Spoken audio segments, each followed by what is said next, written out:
Panaghoy, Kabanata 1. O anong lungkot ng lungsod na dating matao, siya na dating bantog sa buong mundo, ngayoy tulad na ng isang balo. Siya na dating pangunahing lungsod, ngayon ay isa ng lingkod. Buong kapaitan siyang umiiyak sa magdamag. Ang mga matay laging luhaan, lumayo na ang lahat, at walang natira kahit isa upang umaliw sa kanya. Ang dati niyang mga kaibigan, ngayon ay naging mga kaaway na. Ang mga tagahuday na bihag at dumanas ng kalungkutan at sapilitang paglilingkod.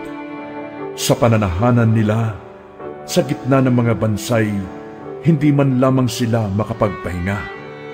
Napapaligiran sila ng mga kaaway. Walang paraan para makatakas. Malungkot ang mga landas patungong Jerusalem, pagkat wala nang dumadalo sa kanyang mga takdang kapistahan. Wala nang nagdaraan sa kanyang mga pintuang bayan. Dumaraing at nagbubuntong hininga ang kanyang mga pari. Pinagmamalupitan ang mga dalagang mang-aawit sa templo. Napakapait ng sinapit niya. Naging Panginoon niya ang kanyang mga kaaway. Pinapaghirap siya ni Yahweh dahil sa marami niyang kasalanan. Wala na ang kanyang mga anak. Sila'y dinalang bihag ng kaaway. Naparam na ang karangyaan ng Jerusalem. Ang kanyang mga pinunoy parang mga usang di makasumpong ng pastulan. Nanghihina na sa pag-iwas sa mga humahabol sa kanila. Ngayong ang mga taga-Jerusalem ay nasa panahon ng pagdadalamhati at paggalak, nagugunita nila ang maliligayang araw na nagdaan. Nang mahulog sila sa kamay ng kaaway, ay walang sinumang sa kanila'y umalalay. Nang sila'y bumagsak, sila'y kinutya ng mga sumakop sa kanila. Mabigat ang nagawang kasalanan ng Jerusalem, kaya't siya'y naging katatawanan. Itinatakwil na siya ng mga pumupuri noon sa kanya. Sa matinding kahihiyan, mukha'y tinakpan sa isang sulok na naghoy na lamang. Ang kanyang karumhan ay di may kakaila, malagim ang kanyang pagbagsak, at wala man lamang umaliw sa kanya. Nagtagumpay ang kanyang mga kaaway, at siya'y dumulog kay Yahweh. Sinamsam ng mga kaaway ang lahat niyang kayamanan. Ang mga di dapat pumasok ng mga taga-ibang bayan, ang banal na templo'y kanilang nilapastangan.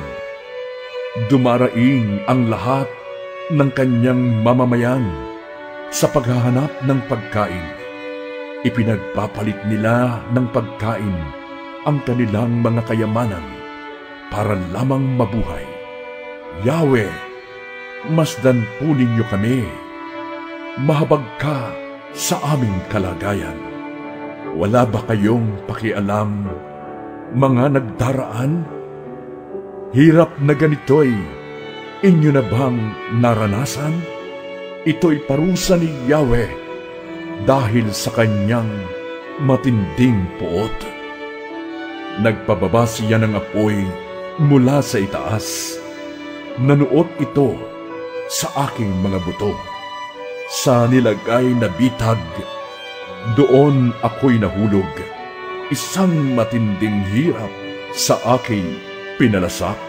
Inipon niya ang lahat kong pagkakasala, at ito'y ipinapasan sa akin. Dahil sa bigat nito'y unti-unting nauubos ang aking lakas.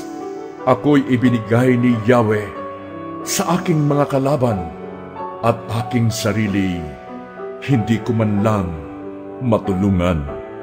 Tinawanan lang ni Yahweh ang magigiting kong kawal. Nagpadala siya ng isang hukbo upang lipulin ang mga kabataang lalaki. Dinurog niya ang buong bayan parang ubas sa pisaan. Dahil dito, hindi mapigil ang pagdaloy ng aking luha. Walang makaaliw sa akin ni makapagpalakas ng aking loob. Nagtagumpay ang aking kalaban. Kawawang mga anak, iniwan silang wasak. Ako'y nagpasaklolo, ngunit walang tumulong sa akin. Inatasan ni Yahweh ang mga karatig bansa upang ako'y gawing isang kawawa. Kaya ako'y nagmistulang maruming basahan.